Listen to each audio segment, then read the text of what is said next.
Lo mismo de siempre.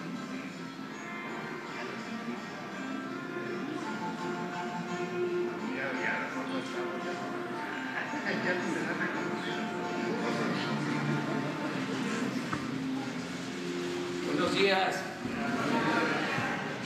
Viene la modernidad. Vamos, dale, güey. Bueno, el día de hoy vamos a informar sobre lo que se está haciendo en el CONACYT. Han habido cuestionamientos por un cambio que se está llevando a cabo en la política del CONACYT y le pedimos a la doctora Elena Álvarez que les presente toda la estrategia que se está siguiendo para fortalecer la ciencia y la tecnología en el país, sin corrupción, sin influyentismo y buscando vincular la ciencia, la tecnología al bienestar de nuestro pueblo. Entonces, ella va a informarles sobre este tema en un momento para que tengan todo el tiempo, porque es un poco larga su exposición, pero vale mucho la pena para que se tengan todos los elementos. Y yo les respondo preguntas sobre lo general, como siempre, en esta primera parte. Empezamos, si les parece, a contestar las dudas que tengan sobre distintos temas. Vamos atrás, ¿no?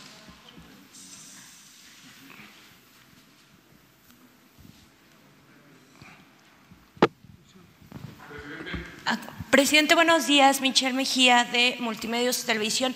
Preguntarle, durante las reuniones del Gabinete de Seguridad, ¿qué balance tienen sobre la incidencia delictiva en la Ciudad de México? En las últimas semanas ha habido un incremento, no sé qué reporte le ha dado la jefa de gobierno, Claudia Sheinbaum, y le pregunto porque hace también unos días se informó que también se va a instalar aquí la Guardia Nacional. Se había comentado que solamente iba a estar en las zonas limítrofes, pero incluso ya hay algunos alcaldes que van a solicitar, ya hicieron la petición a la jefa de gobierno, pues de que estén ya patrullando los elementos de la Guardia Nacional en todas las alcaldías. Y bueno, también todo este contexto se da pues en medio de algunos asesinatos, homicidios a jóvenes. ¿Qué balance hay sobre este tema? Y si en algún momento usted estaría pensando en implementar alguna estrategia como lo hizo en Tijuana hace unos meses. Gracias. Sí, miren, en el caso de la Ciudad de México, durante mucho tiempo estuvo bajo control la delincuencia, es decir, había una tendencia a la baja en los delitos. Yo creo que esto se mantuvo más de 10 años, se redujo mucho el número de homicidios cometidos, de robo de vehículos, y el año pasado empezó una crisis de inseguridad en la ciudad porque se descuidó la atención en materia de seguridad, sobre todo, insisto, a partir del año pasado. De modo que cuando recibe el nuevo gobierno ya tiene el problema en la ciudad. Ya es notorio que están creciendo los delitos, sobre todo el homicidio, que pasa de 2 homicidios a 6 diarios. Estoy hablando de un periodo de 10 años. Que aumentó mucho. La jefa de gobierno está haciendo un gran trabajo. Para empezar, todos los días está atendiendo el problema, igual como lo estamos haciendo a nivel nacional. Ella lo hace aquí en la Ciudad de México y, en efecto, al principio se pensó que no haría falta el que actuara la Guardia Nacional en la Ciudad de México, pero por la situación que se padece, sí va a haber Guardia Nacional en la Ciudad de México, en todo el territorio de la Ciudad de México. Esto está acordado con la jefa de gobierno y ya en los últimos tiempos ha venido dándose una disminución, pero no suficiente. Hace falta más presencia de elementos y de protección a los ciudadanos de la capital. ¿Estos hechos que se han dado en las últimas semanas son hechos aislados o sí tienen que ver a lo mejor con algún incremento? Se dejó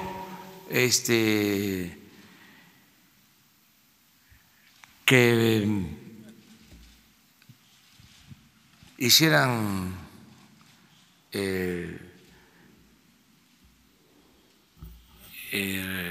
que echaran raíz bandas en la ciudad, que no había. Entraron grupos de la delincuencia llamada organizada. Esto calculo que se presentó más a partir del año pasado.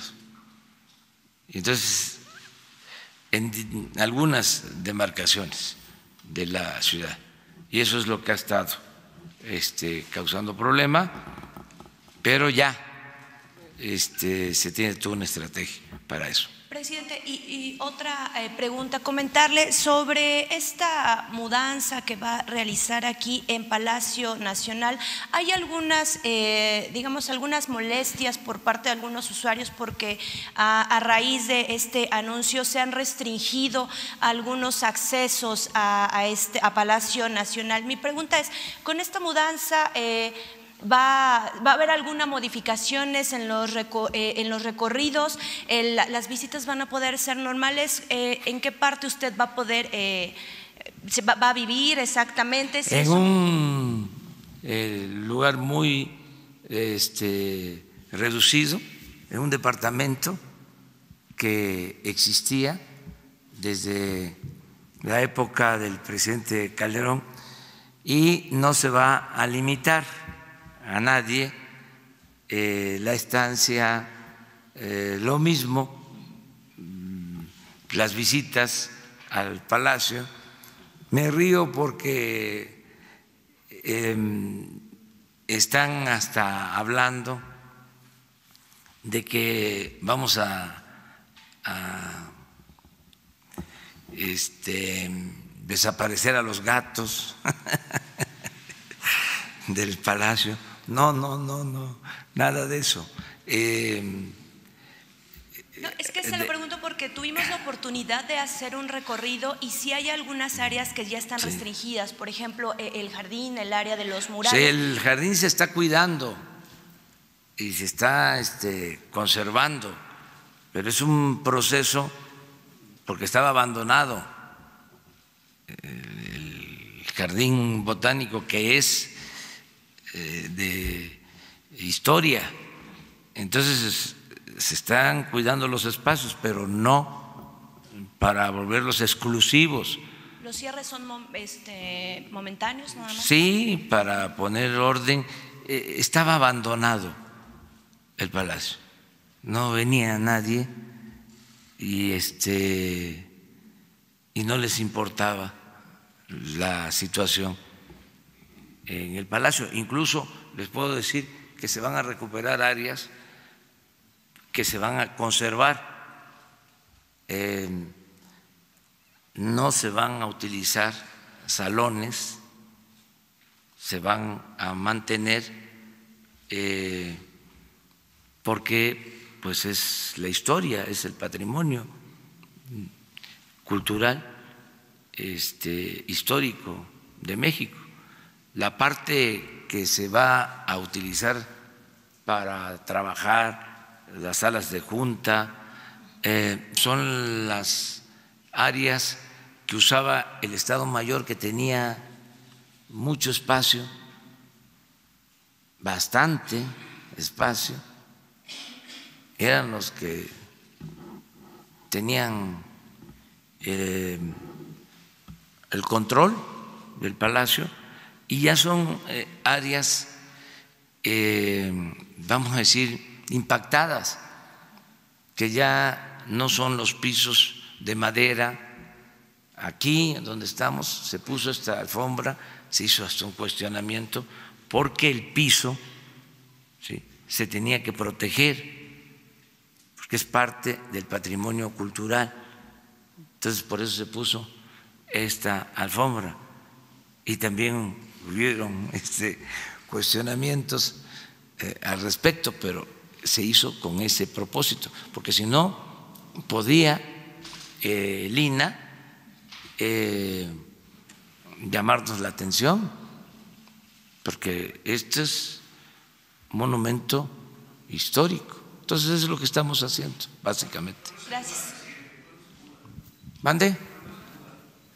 Pues cuando termine Jesús la escuela, como lo dije, y también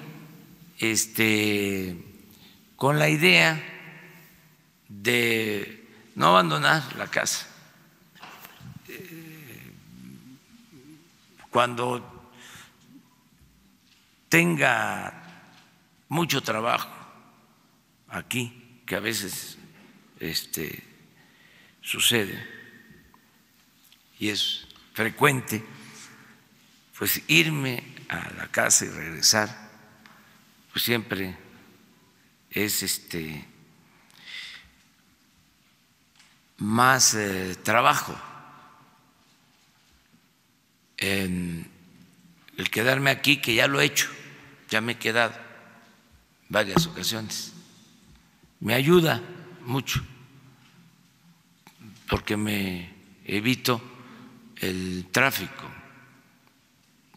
no mando como era antes a que me limpien la calle porque voy a pasar, me voy como cualquier otro ciudadano. Entonces hay veces que hago una hora, a veces más.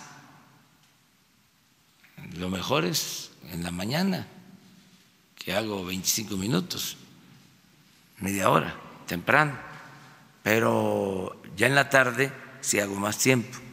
Entonces, también es eso, el que si tengo posibilidad, pues como cualquier otro ciudadano, estar en la casa de uno, y esto es para estar pendiente de mi trabajo, ocupado de mi trabajo.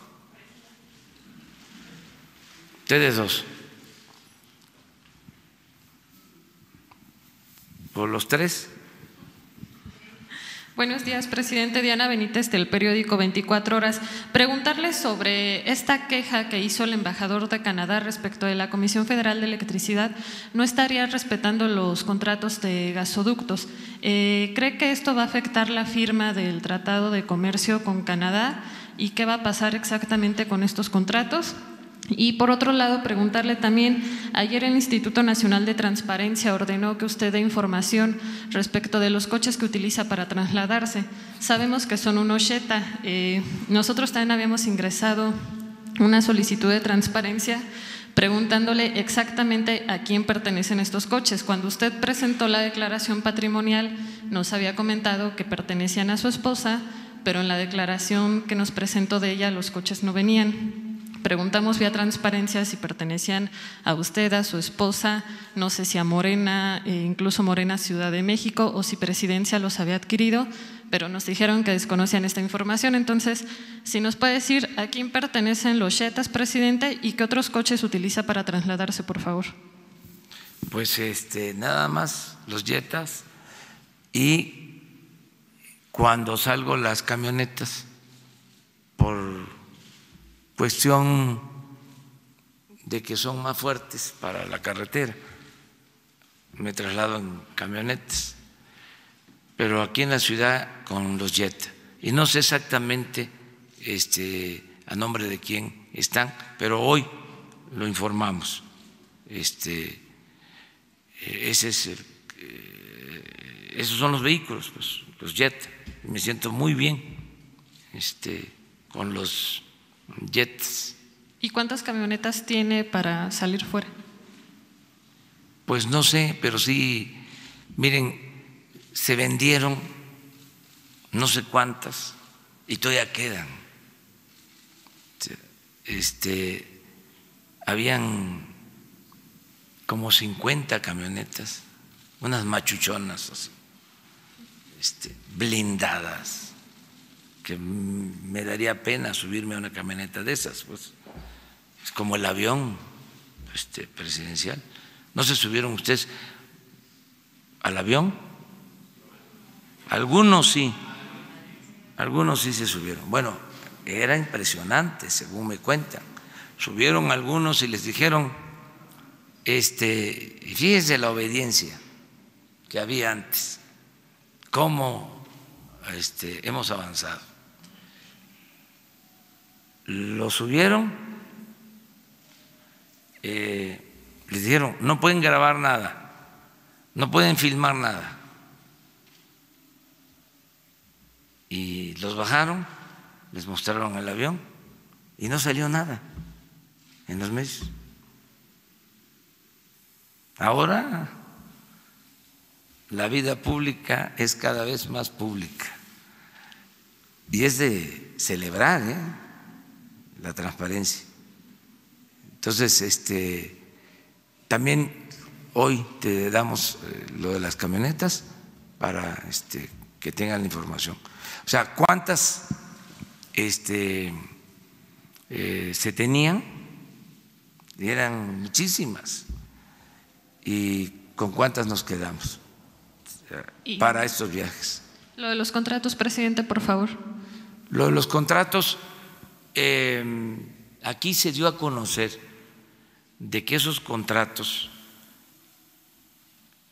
eran abusivos. Yo les llamé contratos leoninos, porque se entregaron con todos los beneficios para las empresas. Las empresas construyeron, se tiene que pagar 5 y hasta 8 veces más del costo inicial por financiamiento. O sea que si un gasoducto costó 1,000 millones, se terminan pagando 5,000 millones. Estamos hablando de dólares, de 1,000 millones de dólares a 5,000 millones de dólares. Si la construcción, el gasoducto se paró o lo detuvieron por protestas, el gobierno tiene que pagar multas.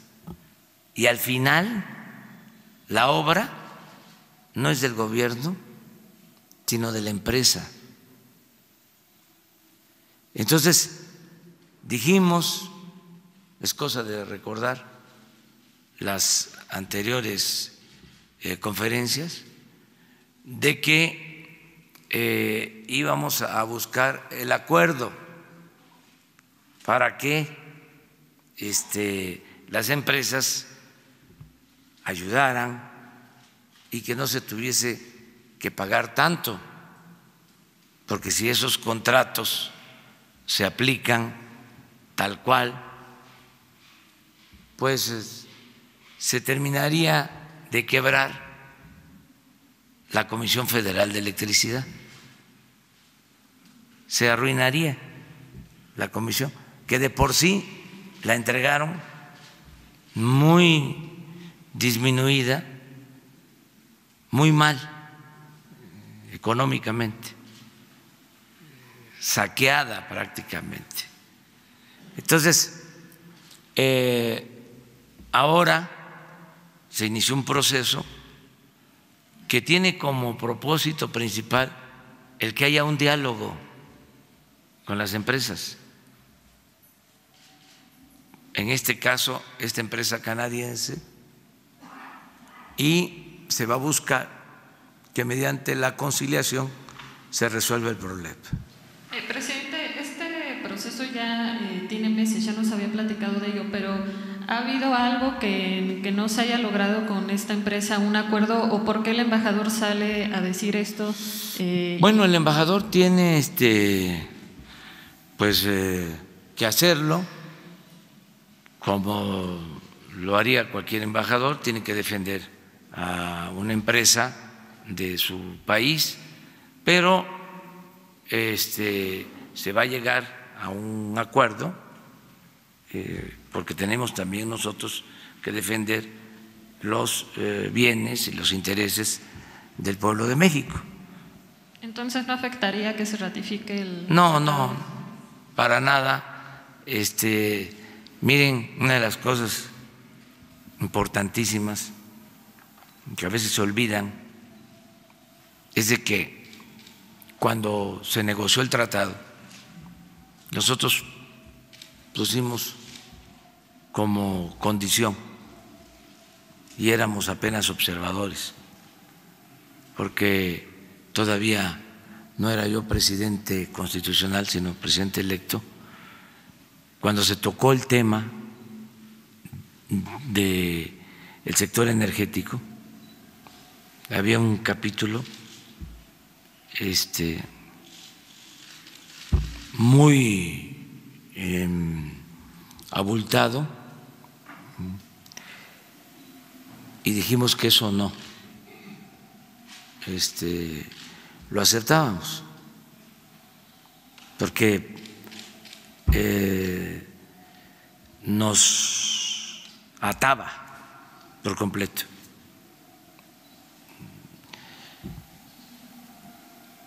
Hubo como una semana de tensión, se rompieron las pláticas, insistió el gobierno de entonces, insistieron todos en que aceptáramos y dijimos eso no. Estamos de acuerdo en lo demás, pero eso no. Ese capítulo no. Y por eso yo le tengo consideraciones, respeto al presidente Donald Trump, porque ya cuando estaba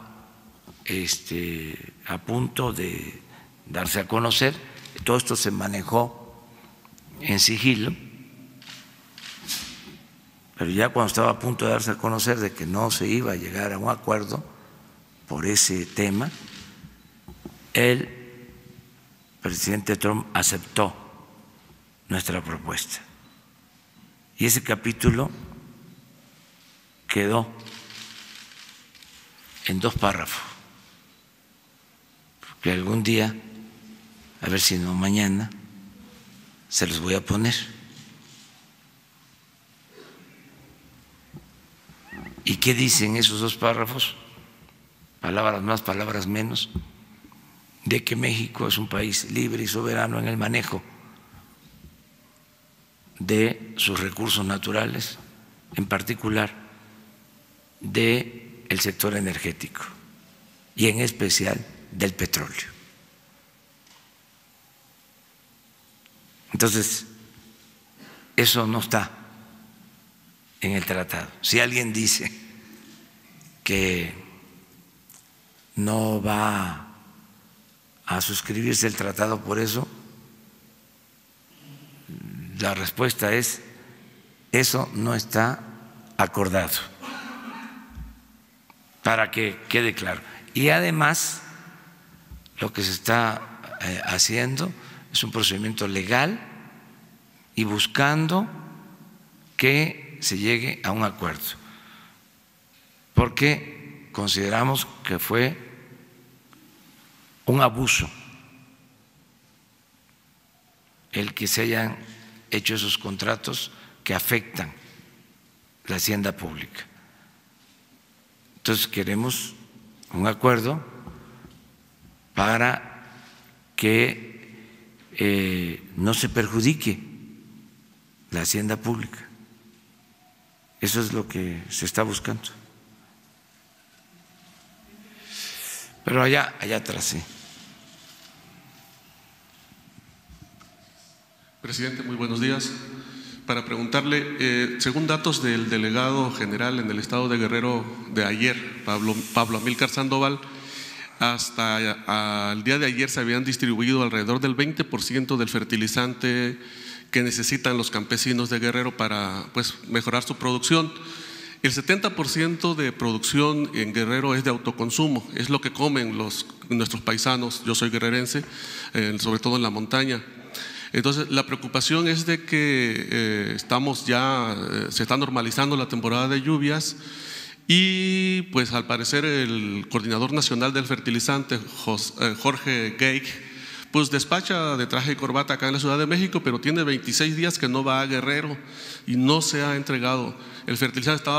Los guerrerenses estaban preocupados, pues los campesinos guerrerenses, porque no se ha terminado y no ven que se pueda terminar en el tiempo que queda. A esta fecha, el año pasado ya se habían repartido el 90% del fertilizante.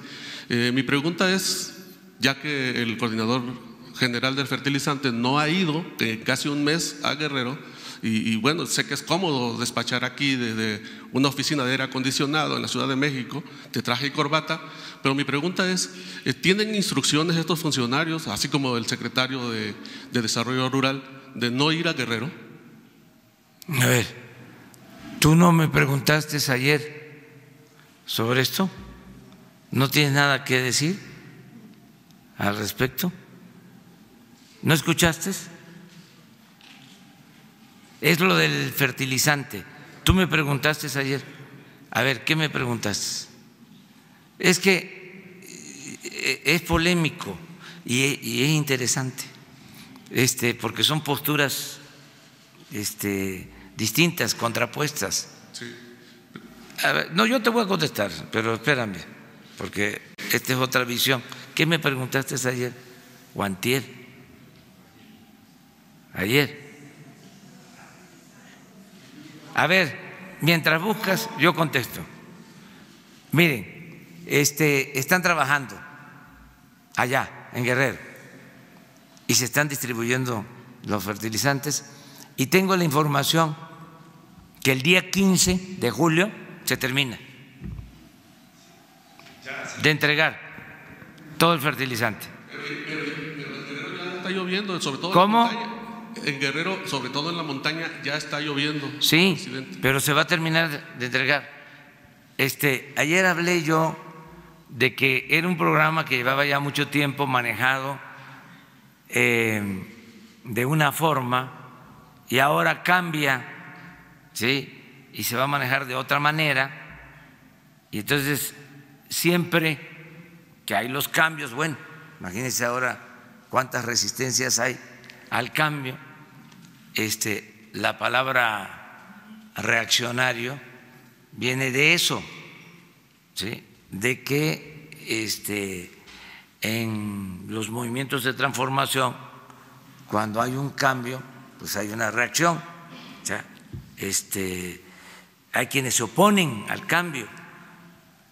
Entonces esto genera una polémica. Es normal. Sí. ¿Sí? Esto que vamos a ver ahora con CONACYT, lo de los gasoductos, lo de ayer que vimos sobre la austeridad en el IMED, o sea, todo tiene que ver con los cambios que se están llevando a cabo. Entonces, porque no es más de lo mismo. Ya tienes tu… Bueno, pero termino de decirte que la información, que es lo más importante que tengo, es que el día 15 de julio se termina de entregar todo el fertilizante. Ese es el informe que me dio ayer el secretario de Agricultura. Y me informó de que están trabajando,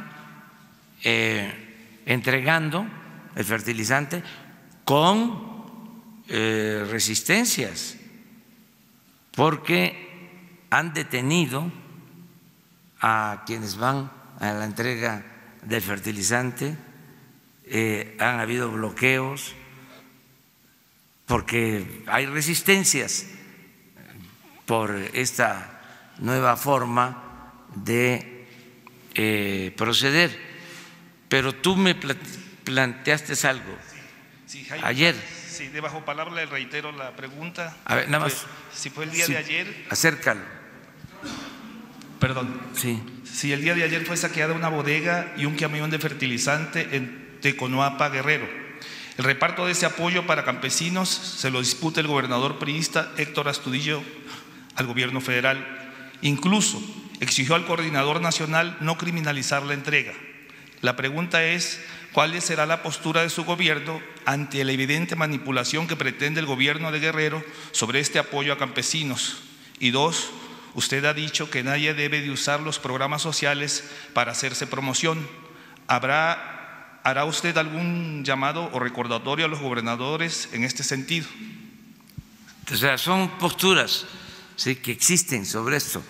Lo más importante es que se entreguen los fertilizantes a tiempo. Le voy a pedir al secretario de Agricultura que venga mañana. Sí, presidente, yo espero que le estén informando bien, pero los caminos ya con las lluvias empiezan a cortar. Los ayuntamientos no están participando para entregar el fertilizante. Y tengo otra pregunta más. Tengo entendido que se invirtieron 300 millones de pesos para comprar semilla mejorada, que tampoco se ha entregado. Como ya están las lluvias, ya no se va a poder usar esa semilla. Entonces, ¿habrá alguna sanción para porque ahí se va a quedar la semilla? Pues en esta época de austeridad, gastar 300 millones y dejarlo en bodega es hasta criminal. Esa es mi segunda pregunta, presidente. ¿Habrá alguna sanción? Mañana viene el secretario de Agricultura y les informa bien sobre esto. Ya ha estado aquí, ya informó, pero mañana de nuevo, si les parece. A ver, pero por allá quedaba otra compañera.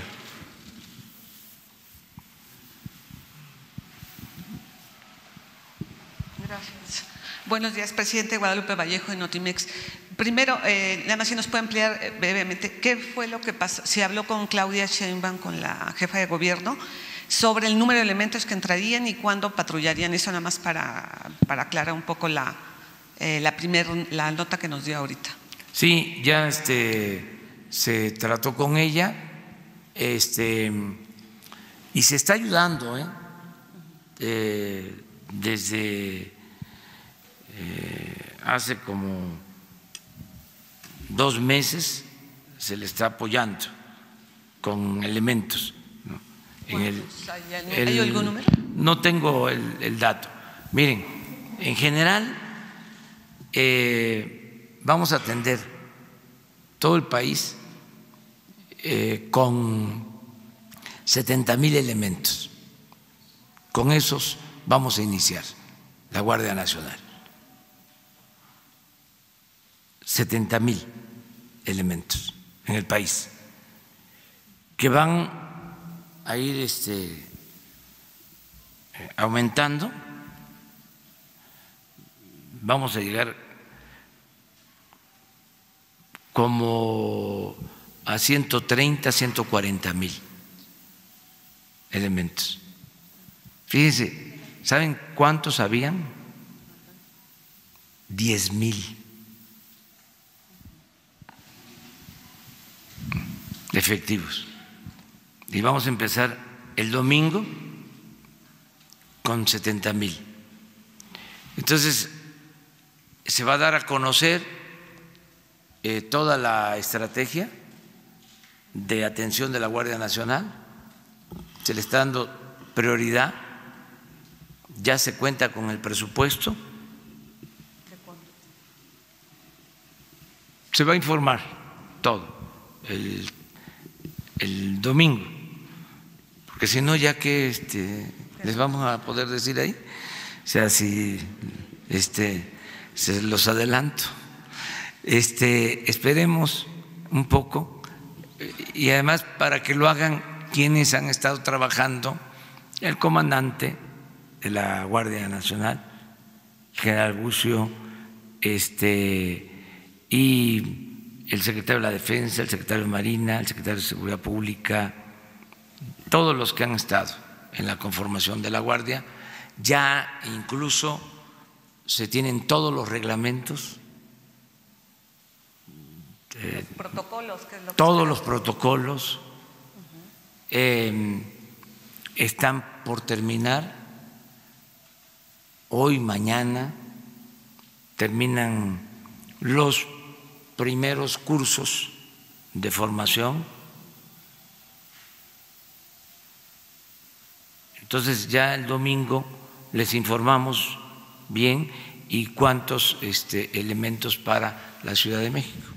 Sí, presidente, le preguntaba esto porque organismos no gubernamentales e incluso legisladores han cuestionado el que parte de esa Guardia Nacional se haya ido a ambas fronteras cuando su función era otra. ¿No considera, ellos coinciden que hay una militarización en las fronteras, una crisis humanitaria, a lo que se suma la fotografía que dio la vuelta al mundo? Mi pregunta es si hay un plazo para que en ambas fronteras se retire la Guardia Nacional o va a estar nada más los 90 días, pues en lo que se contiene esta Es que migración. Ya se tenía contemplado como parte de la función de la Guardia Nacional atender la frontera sur. Es parte de un programa. Ya se tenían contemplado que iban a estar 6,000 elementos. Les estoy hablando de 70,000 en general para la frontera sur, porque les recuerdo, son 266 coordinaciones. Ese es el plan general. Como no se tienen todos los elementos, vamos a iniciar con 150 coordinaciones. Una coordinación va a atender en una primera etapa 2 coordinaciones y hasta 3, y luego en la medida que se tengan más elementos se van a ir creando nuevas para cubrir las 266. Ese es el plan, pero de inicio vamos a estar en todo el país. Y el número de elementos tiene que ver también y la ubicación de la sede de la Guardia con los sitios en donde tenemos más incidencia delictiva, donde hay más violencia. Es toda una estrategia que ya va a comenzar. Y finalmente, se canceló una vez más la licitación de la entrega de medicamentos. ¿Tiene alguna información al respecto? No hay ninguna demora, es parte de lo mismo. ¿Se entregará en tiempo y forma? Sí. Es que eran negociazos, se rayaban. Yo los entiendo. Miren, estoy convencido de que hace falta un programa prioritario de implementación de terapias para atender la enfermedad de la corrupción. Es que, de veras, qué ambiciosos, qué desesperados, no tenían llenadera. ¿Se acuerdan todo el escándalo que hicieron? Y ahí van a ir saliendo las cosas. Entre más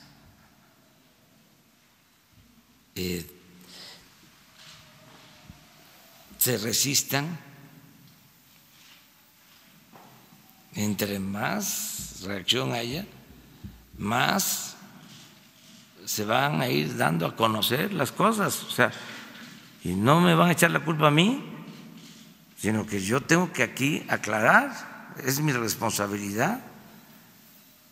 ¿Se acuerdan todo el escándalo de que se iba a quedar sin promoción el turismo porque se iba a utilizar el fondo de fomento turístico para el Tren Maya?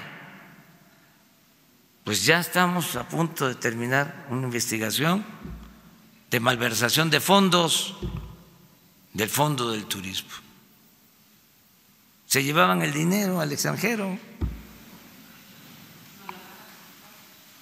Sí, vamos a informar, claro que vamos a informar. Lo mismo lo del sargazo. Hoy veo una nota, dice, se va a perder el 20% de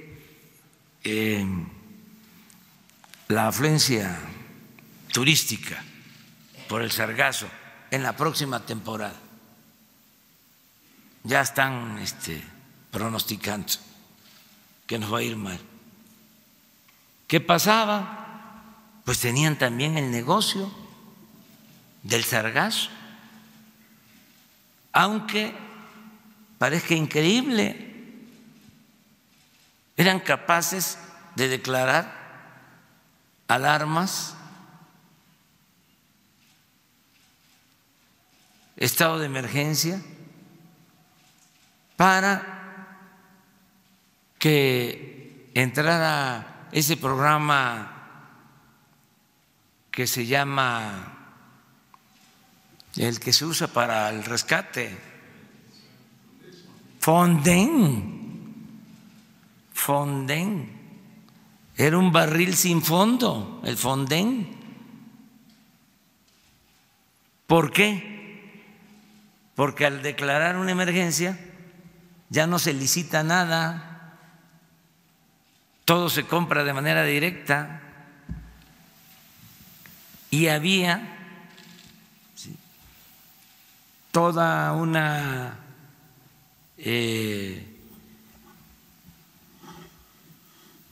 constelación de empresas alrededor del Fonden, que eran las que vendían todo,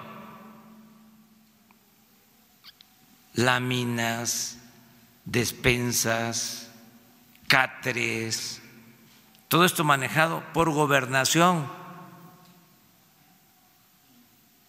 pero miles de millones de pesos. Y así también lo del sargazo. Yo recuerdo que me presentan un programa por lo del sargazo y era para contratar una empresa. Me lo presentaron un día, el programa, y me fui a la casa de ustedes leyendo el programa, y era la contratación de una empresa para atender el problema del sargazo. Leo el programa y pues no me gustó porque era lo mismo, ¿no? O sea, ¿por qué contratar una empresa?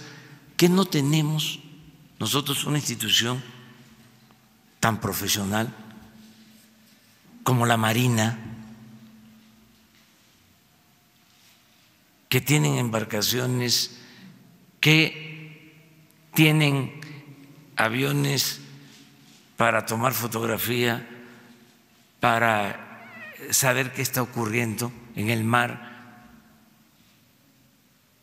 para hacer estudios, además con profesionales, con marinos responsables? ¿Por qué no la Marina se hace cargo de atender este problema? Que aprovecho también para decir que surge, y en eso no se han ocupado muchos de los ambientalistas, surge porque se permite la utilización masiva de agroquímicos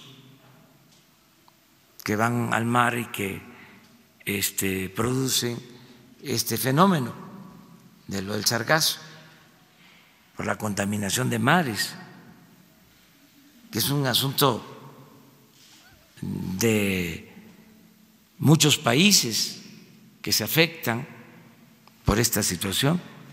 Bueno, para mi sorpresa, también de regreso en el Jetta, empiezo a ver las noticias y me encuentro una columna de, ¿cómo se llama el conductor de un programa de Televisa? Lore de Mola. Una columna en donde ya está denunciando que el gobierno va a contratar a una empresa a la que yo estaba, a la que me estaban proponiendo, y que era un gran negocio. Entonces, se hace la reunión en la mañana y les comento, fíjense que sucedió esta situación, qué casualidad. Entonces, ahí se toma la decisión, va a la Marina, y cuidado, porque aquí hay tranza. Eso es lo que hacemos todos los días, estamos pendientes, pero realmente sí es una enfermedad y sí hace falta cursos, talleres, sesiones de terapia para curar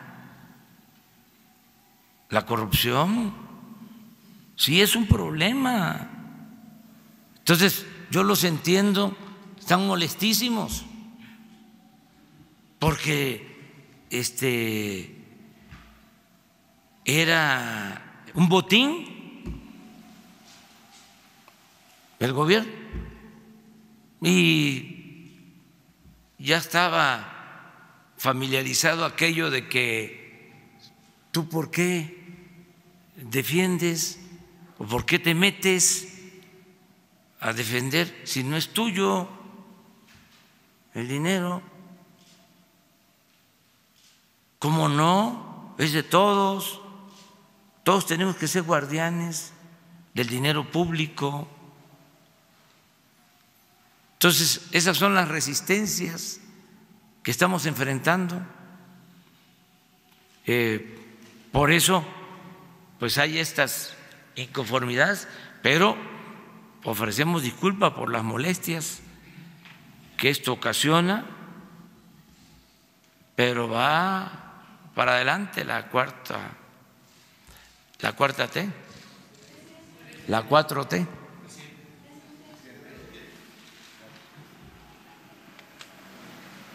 Gracias, presidente. Buenos días. Daniel Blancas, de Crónica. En la última semana tuve la oportunidad de hacer un recorrido por la franja fronteriza, pero en especial del lado de Centroamérica. Realmente creo que es un reto para su gobierno, quizás uno de los más importantes, el poder controlar la franja fronteriza. Hay cerca de 400 puntos ilegales detectados por la Secretaría de Gobernación, donde pues prácticamente entra todo, sin supervisión ni vigilancia. Presidente, antes de hacerle la pregunta, quisiera hacerle una petición especial para que pudiera usted invitar al titular de aduanas y al titular del Instituto Nacional de Migración para que nos ofrezcan un diagnóstico de lo que de lo que el gobierno está haciendo respecto al tráfico de personas y al tráfico de mercancías en esa región del país. La pregunta concreta, presidente, es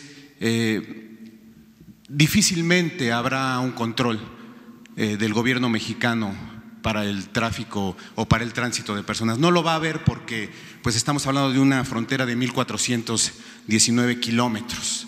¿Se abocará el gobierno a detener o a ordenar la migración ya cuando los migrantes estén en territorio mexicano?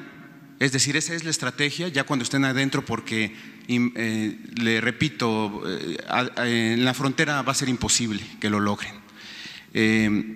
Pregunté también, presidente, a todos prácticamente a todos con quienes me topaba, migrantes, polleros, coyotes, agentes, abogados, etcétera. En ninguno de los testimonios, presidente, encontré que hubiera referencias que avalaran lo que está diciendo Estados Unidos respecto a este incremento descomunal de migrantes a partir de abril, de marzo, de mayo, porque estamos hablando de que había en promedio 40,000 migrantes que entraban o que eran detenidos en la frontera sur de Estados Unidos y de repente surgió o saltó a 150,000. No encontré ningún testimonio que fuera en ese sentido, presidente. ¿Hay la posibilidad, o lo ha considerado así el gobierno mexicano, de que el gobierno de Estados Unidos esté mintiendo en sus cifras? ¿Esté mintiendo en sus cifras con fines políticos? ¿Tiene el gobierno mexicano la manera de confrontar las cifras de Estados Unidos? Bueno, sí. Miren, cuando se produjo la crisis, la primera reunión que tuvo el grupo que nos representó en la Casa Blanca con el vicepresidente de Estados Unidos, lo primero fue mostrar el dato del crecimiento del flujo migratorio. Entonces, eso se tiene. Nosotros tenemos esa información y estamos dándole seguimiento. Pero fue información que les entregó el gobierno de Estados Unidos a ustedes. Sí, y nosotros tenemos nuestra propia información también. ¿Y va en el mismo sentido, en el descomunal exceso de migrantes de 40,000, de 50,000 a 150,000? Sí creció. Pero en ese porcentaje, al doble, en términos generales. Sí. Y esto tiene mucho que ver con lo que está pasando en Centroamérica. O sea, la mayor parte de la migración se produce, se genera en Centroamérica y en particular en Honduras.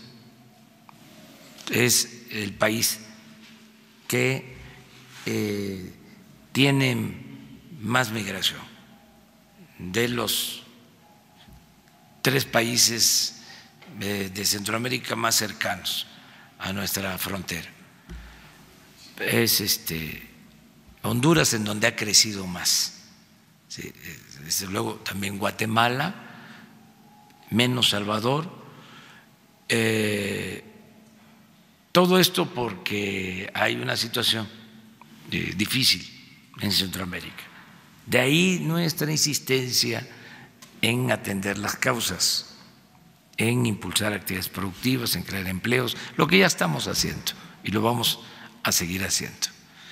Pensamos nosotros que vamos a lograr atemperar el fenómeno migratorio. Lo tenemos que hacer. Pronto les vamos a informar porque tenemos un plazo que es el 10 de septiembre,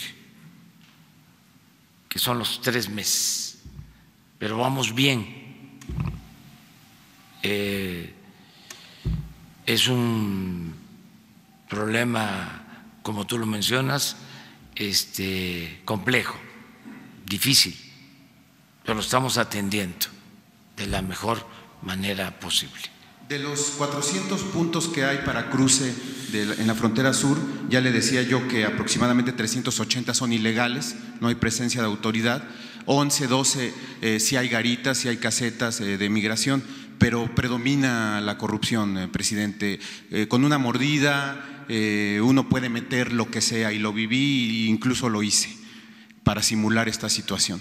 ¿Qué diagnóstico tiene usted de la corrupción que predomina en la aduana y en el Instituto Nacional de Migración en esa zona fronteriza? Igual que el gobierno que recibimos, podrido, lleno de corrupción en general. Se tuvieron que despedir por corrupción alrededor de 500 agentes de migración y no se termina la limpia. Y sí quiero que les informen tanto el director de aduanas como el de migración sobre este tema. O sea, son instituciones que se echaron a perder por completo, pero no solo esas, todas, desde aquí, desde el Palacio, todo el gobierno. Es que parece que es retórica, que es discurso. No, el principal problema de México es la corrupción. Eso fue lo que dio al traste con todo. Esa es la causa principal de la desigualdad económica, social. Por eso se desató la inseguridad y la violencia, por el saqueo, en el que intervinieron sector público y sector privado. Se creó un grupo a partir de las privatizaciones, de la política neoliberal. No significaban mucho, casi nada en términos económicos, en términos financieros, y de repente se convirtieron en los hombres más ricos del mundo. Es un fenómeno, y eso desgraciadamente permeó, no lo echó a perder todo, porque es muy fuerte nuestra cultura o nuestras culturas, son muy fuertes. Este es un pueblo con muchos valores, una gran reserva de valores culturales, morales, espirituales. Resistió nuestro país por nuestra cultura, nos salvó nuestra cultura, nuestras culturas nos volvieron a salvar. Pero sí era un asunto grave. A mí me corresponde estar decidiendo a quién nombrar. ¿Y saben qué prevalecía? No era lo más importante la honestidad, lo más importante era la eficiencia o la supuesta eficiencia. ¿Dónde estudiaste? ¿Qué nivel académico tienes? ¿Sí? Eso era lo que importaba más. ¿De qué grupo eres? Aquí los potentados tenían a sus empleados en todas las dependencias para defenderlos. El gobierno estaba tomado, secuestrado, era un comité al servicio de una minoría rapaz, y eso pues era el ejemplo para todos. El funcionario, el servidor público de abajo veía lo que hacían los de arriba, ese mal ejemplo, y decía, si lo hacen arriba, ¿por qué no lo voy a hacer yo? Si yo no cobro o no pido un soborno, una mordida, si lo están haciendo arriba, si están dando el mal ejemplo. Entonces, hoy sale un reportaje también en El Financiero. Dice, y lo digo con todo respeto, o sea, si mencionamos los periódicos es parte de la polémica, sin censura, sino porque son enfoques. Dice la cabeza de la nota, dice Octavio Romero, preocupado por limpiar Pemex, pero los inversionistas quieren que se preocupe por aumentar la producción. ¿Sí? ¿Se dan cuenta? Bueno, ¿qué no se lleva el limpiar Pemex con que haya más producción? Es más, si no se limpia Pemex, no hay más producción. Ya, pero son las concepciones que prevalecen. O sea, ¿qué es lo que queremos en el caso de Pemex? Limpiarlo y que haya producción, y lo estamos logrando. Y también, como lo comentaba yo ayer, se cometen errores, pero se pueden resolver los problemas cuando hay injusticias. Esto del IMER, imagínense, toda una protesta justificada por 10 millones de pesos o 20, pues era lo que se le daba a un columnista. ¿Cómo vamos a hacer problema de eso? Además, se trata de trabajadores, como aquí se dijo, yo creo que recibían como 5 o 6 mil pesos, 8 mil. Entonces, si hay una injusticia así, se repara. Pero tenemos que aplicar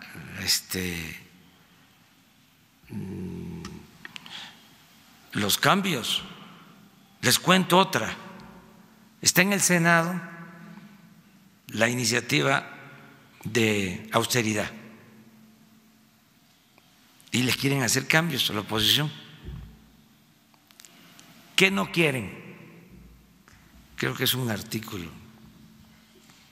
creo que el 24. Y es un buen tema también de debate. Ahí se establece de que si un funcionario público termina, no puede en 10 años, es lo que nosotros proponemos, irse a trabajar a una empresa privada vinculada a el trabajo que tuvo como funcionario público. Pues ya brincaron, no les gustó. Entonces me dicen, no, es que para que pase hay que negociar esto. No, si ese es un problema.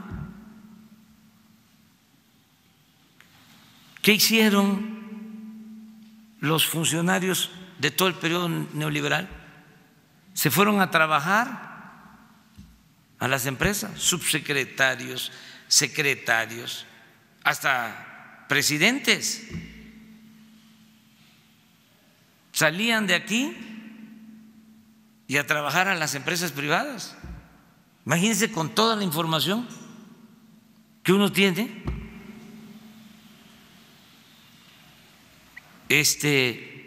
Ir a trabajar. Hubo un caso en donde se creó una empresa para el petróleo y se llevó la empresa privada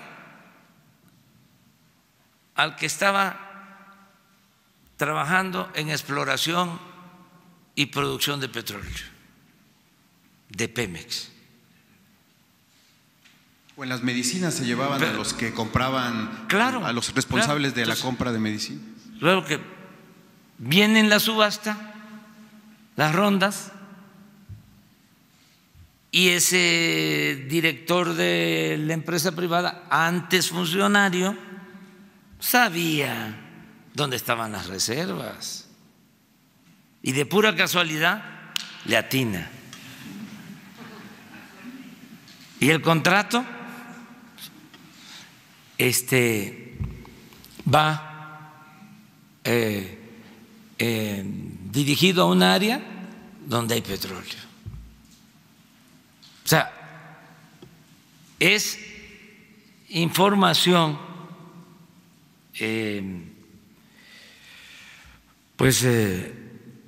reservada que se utiliza con otros propósitos. Entonces, no se puede, eso se tiene que terminar.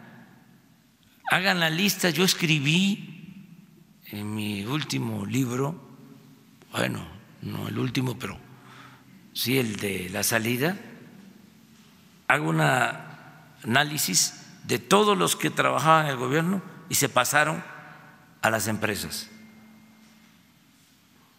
Una de las características, estas reguladoras que crearon para facilitar la privatización, el saqueo, hay algunas, sobre todo las que tienen que ver con el sector energético, que me llamó la atención porque puro joven, cuando en el gobierno ya la mayoría somos mayores, pero ahí hay puro joven. ¿Por qué? Porque van nada más capacitándose, conociendo el entramado de las dependencias y los contratan y se convierten en gestores.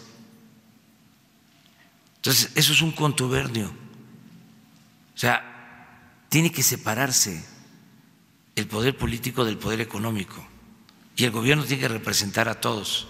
Presidente, para volver al tema y para redondearlo, entonces está el compromiso de que pueda usted invitar a los directores de aduanas. Aquí. Bueno, y usted sabe que los… Nada más que van a estar aquí, si les parece, cuando regrese Marcelo, porque él es el que coordina toda la acción que se está llevando a cabo en materia migratoria, y aunque también va a incluir a aduanas, invitamos al de aduanas, pero que venga Marcelo y ustedes puedan conocer qué se está haciendo en política migratoria y en Hacienda, sí, en aduanas. Por supuesto que usted sabe que los reporteros en la calle no tenemos la verdad absoluta, pero sí un trozo de la realidad, y mi hipótesis periodística es que Estados Unidos miente con las cifras que está ofreciendo y que son motivo de esta estrategia. Para esta situación, presidente, bueno, le digo esto porque incluso tuve la oportunidad de recorrer fincas de café, que es lo que refería el canciller, y no hay indicios de que hubiera una caída tan drástica que hubiera derivado en ese flujo migratorio. Pero bueno, la última petición, presidente, es por medio de Jesús o de usted, que nos pudieran dar las cifras que tiene el gobierno mexicano y con las que contrastó lo que dijo Estados Unidos en su numeralia. Si nos pueden ofrecer esas cifras para que nosotros las podamos comparar. ¿Qué les parece si cuando regrese Marcelo les da toda la información? Pero ahorita no las tienen estas cifras que tiene el gobierno mexicano. Sí, pero me gustaría más porque está iniciando el programa o estamos cumpliendo con el compromiso que hicimos. No nos lleva más de una semana, ¿sí? El encuentro termina, ya va a concluir, o sea, entonces la semana próxima incluso es conveniente que el pueblo de México tenga todo el informe sobre la política migratoria y lo que se está haciendo. ¿El lugar para el posible encuentro con Donald Trump? No, eso surge porque a él le preguntan y él hace un comentario y aquí me preguntan a mí, yo contesto, pero no hay nada. Lo que sí puedo comentarles es que como no pude asistir a este encuentro en Japón, me representa Marcelo, me representa el secretario de Hacienda, que ya también está en Japón, los dos, y yo envié una carta a cada jefe de Estado, a cada jefe de gobierno. Marcelo la va a entregar a cada uno de los participantes. En estas negociaciones que se tuvieron nada más, y en relación con lo que dice el colega, en estas negociaciones que se tuvieron con los Estados Unidos, en estas 12 horas que usted ha calificado pues de cruciales y muy fuertes, quisiera saber, ¿se pidió por parte del gobierno de los Estados Unidos la presencia en México de agentes infiltrados justamente para detectar a posibles integrantes del crimen organizado o simplemente para mitigar el flujo migratorio? ¿Se pidió? No, ni lo aceptamos. Era costumbre en gobiernos anteriores, era un secreto a voces, ¿no? La presencia de agentes encubiertos, sí, pero por no. parte de agentes de Estados Unidos. En la actualidad, ¿hay o no hay agentes estadounidenses en nuestro territorio? Pues es lo que contestó Marcelo la vez pasada, ¿no? De acuerdo a los convenios que hay y la participación que tiene Estados Unidos con su embajada, pues tiene personal, pero para ser claros, precisos, cuando se llevó a cabo el acuerdo para evitar que impusieran los aranceles, nosotros no permitimos, es más, ni se trató el tema, no se trató, y tampoco lo íbamos a permitir. Dos más.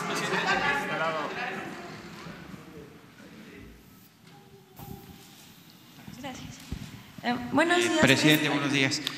Los dos.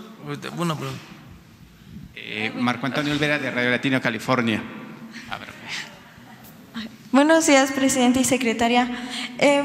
Preguntarle, el día de hoy en nuestro periódico damos a conocer en El Sol de México que las iglesias evangelistas van a participar en la difusión de la cartilla moral, van a estar realizando sesiones de estudio al interior de sus centros religiosos sobre lo que es la cartilla moral.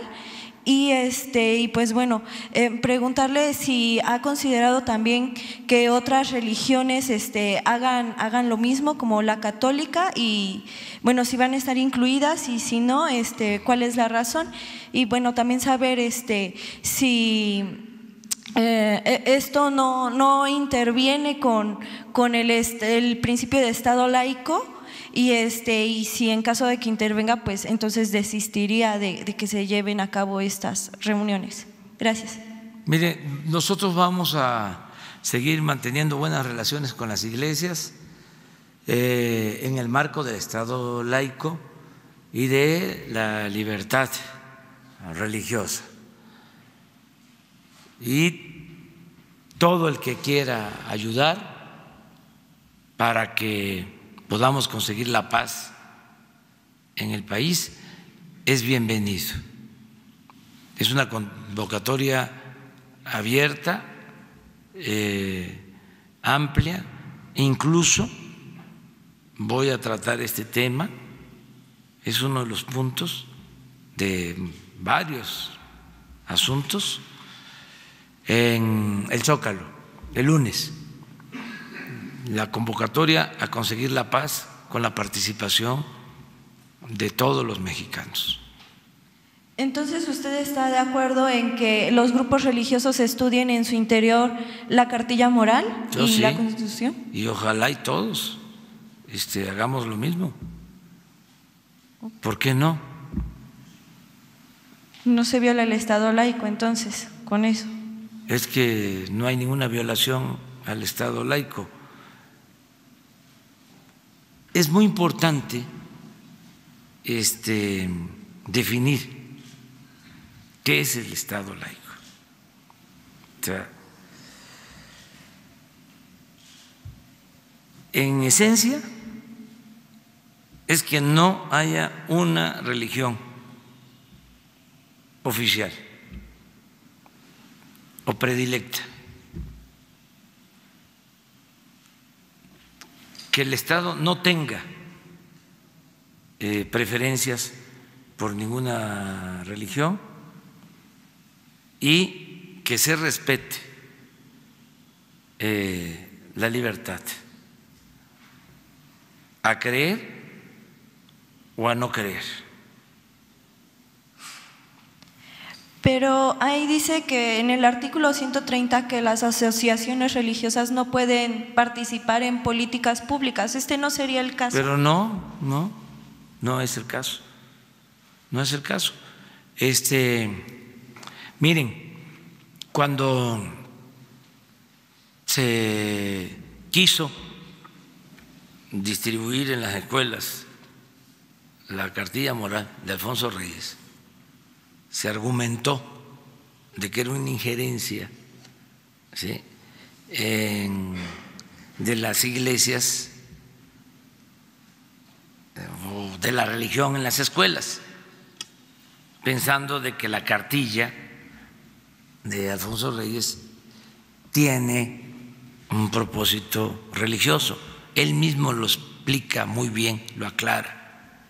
Son valores universales, son preceptos aplicados a lo largo de toda la historia del mundo por creyentes y no creyentes. ¿Qué sucedió entonces? Que se mandaron a hacer, no sé si miles o millones de ejemplares y se quedaron en bodega y no se entregaron. Y los que se opusieron, y eso se los dejo a ustedes de tarea para que lo investiguen, pues no se caracterizaron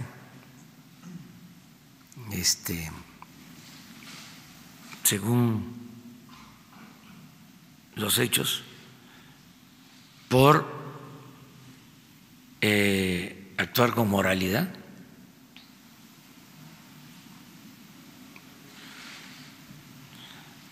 Entonces, yo no sabía de esto, pero si en las iglesias se ayuda, ¿sí?, a fortalecer valores, lo celebro.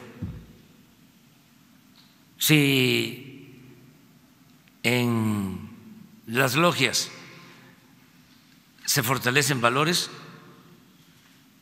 lo celebro. Si en la asociación civil de ateos se fortalecen valores, lo celebro. Si en la asociación civil de agnósticos se fortalecen valores, lo celebro. Que vivan los valores, que viva lo espiritual, que no reine, predomine lo material. No solo de pan vive el hombre. Pero bueno, está bien la investigación. O sea, qué bien que el periodismo haga investigación como el de ustedes. Y ya nada más por último, sobre Fertinal, hoy también se revela que son millones de dólares los que se está pagando en la nómina, y usted había dicho que pues bueno, eran 3.500 trabajadores en la nómina que pues ni estaban trabajando. ¿Se va a hacer un proceso de limpia? ¿Ya se está trabajando, digamos, en eso para pues dejar de pagar, o sea, este dinero y generar más ahorros? Y si en esto pues estaría analizando algunos casos como el de Cristian Ananís, que recientemente entró ahí a Fertinal y que pues bueno, también gana como bastante, y había preguntarle también sobre él. Sí, él fue él aportó dinero en su campaña y registró la marca de AMLOV para poder comercializarla. Esto pues no interfiere de alguna forma con un conflicto de interés, y pues ¿qué se estaría haciendo en el caso? Gracias. No sé nada de eso último, o sea, nada. Y pues no se permite la corrupción, ya lo hemos dicho. En el caso de que sea una gente que no tenga buenos antecedentes, pues no va a poder trabajar en esta empresa. Acerca de los trabajadores, pues estamos por resolver qué se hace. Desde luego hay que darles opciones, hay que darles alternativas. No vamos a hacer lo que hicieron otros gobiernos, que de repente 40,000 trabajadores despedidos. Eso no. O sea, tenemos que buscar la forma de darles opciones, de darles alternativas. Y lo estamos ya haciendo, pero tenemos que resolver primero. Ya están trabajando los especialistas en qué hacemos, porque hay tres opciones. Una es reactivar todo el sistema de producción de fertilizantes, ¿sí?, hacer una empresa del Estado, de la Nación, para producir los fertilizantes, uniendo todo lo que está disperso, porque son muchas plantas y la mayoría en estado improductivo, es decir, algunas en ruinas por completo. Entonces hay que integrar todo el sistema y hay que invertir para crear plantas o rehabilitar plantas, o sea, y tener este consorcio del gobierno o del Estado. Esa es una opción. Y ver que los trabajadores que ya se tienen en Cozoleacaque, en Coatzacoalcos, en Lázaro Cárdenas, en Camargo, o sea, se integren esta es una opción. O sea, si vamos a la producción de los fertilizantes para no comprarlos, porque ya les dije, en el periodo neoliberal se destruyó toda la industria de los fertilizantes y de ser autosuficientes en fertilizantes pasamos a ser importadores de fertilizantes. Todo lo compramos afuera. No se produce fertilizante prácticamente en México. Entonces, esa es una opción. La otra es vender todas las plantas. Va a significar una pérdida, porque las plantas está demostrado que se compraron con sobreprecio. Pero además hay una deuda de cerca de $1,000 millones, que pues ni modo que el que compre va a quedarse con la deuda. Y lo tercero que se está explorando es que se pueda crear un complejo para producir fertilizantes con inversión pública y privada, una sociedad. Entonces, todo eso lo estamos ya revisando y están también los problemas jurídicos o judiciales. Se tenían que presentar denuncias para que quedara constancia y se castigara a responsables, porque si no, nosotros íbamos a heredar toda esa podredumbre. Entonces, ahí vamos, poco a poco, pero sí vamos a tomar pronto una decisión y aquí les vamos a informar. Presidente, buenos días. Marco Antonio Olvera, de Radio Latino, California. Hay un tema ahí que preocupa a los vendedores, a los billeteros de la Lotería Nacional. Le voy a leer para no caer en imprecisiones. Hay 6,000 agremiados en la Lotería Nacional a nivel nacional. En la Ciudad de México, los que venden los billetes tienen que recaudar 100,000 pesos para que tengan derecho a un servicio médico a medias. En la provincia tienen que juntar o vender 68,000 pesos para que también obviamente tengan un servicio médico. Al final de cuentas, bueno, de los 100,000 pesos, ellos nada más se quedan con 10,000 pesos al mes y entre sus pagos y lo demás, al final se quedan entre 5 o 6,000 pesos. El problema aquí, presidente, es que hay 5 o 6 personas que ahora voy a mencionar que tienen las mayores concesiones de la Lotería Nacional. Alfonso Navarrete Prida, 5 concesiones en Obregón, en Hermosillo, en Nogales y Guadalajara. Horacio Balboa, 5 agencias en Tehuacán, Puebla, solamente en Tehuacán, Puebla. Víctor Almaguer con 7 concesiones. Jorge Gutiérrez Barrios también participa, no tengo el dato con cuántas concesiones.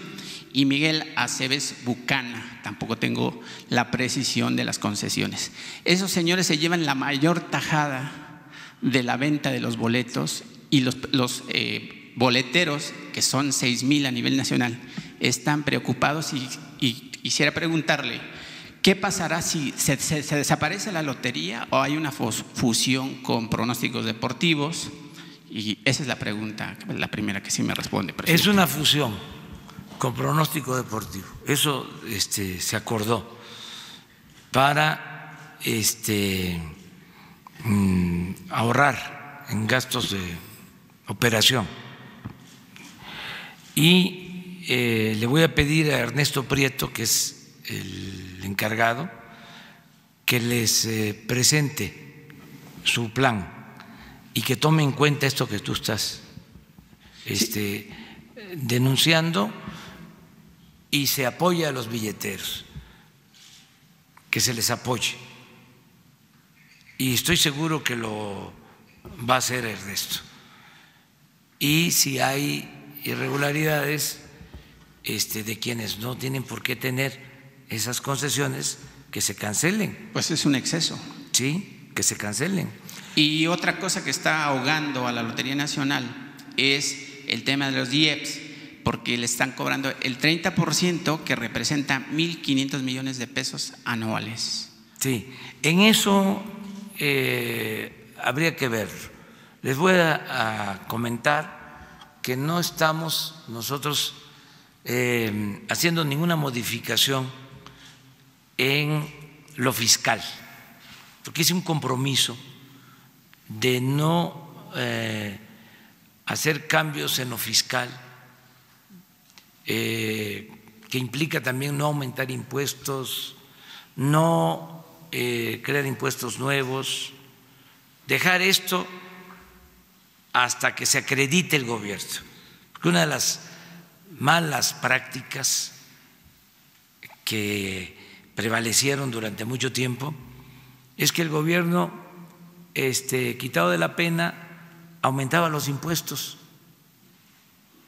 y nunca llevaba a cabo una política de combate a la corrupción o una política de austeridad.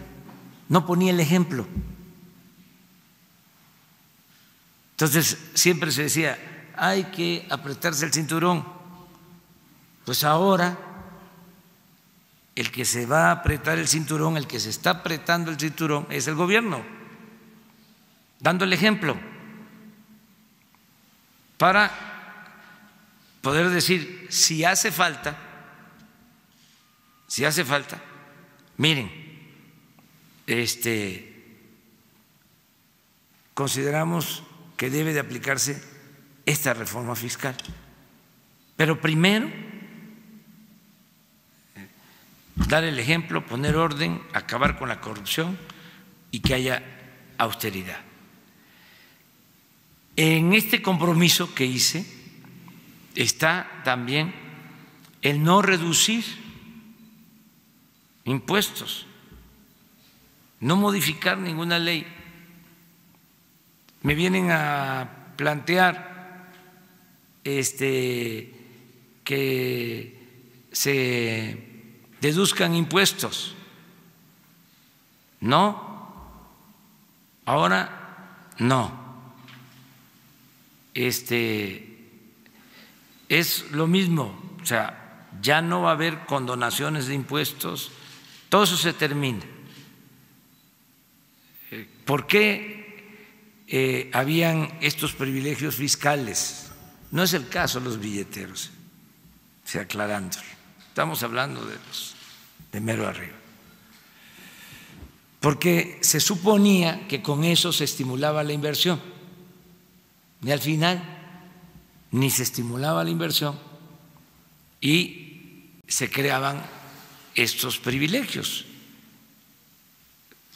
Una evasión fiscal enorme. Entonces, por eso fue como un amparo que las cosas queden como están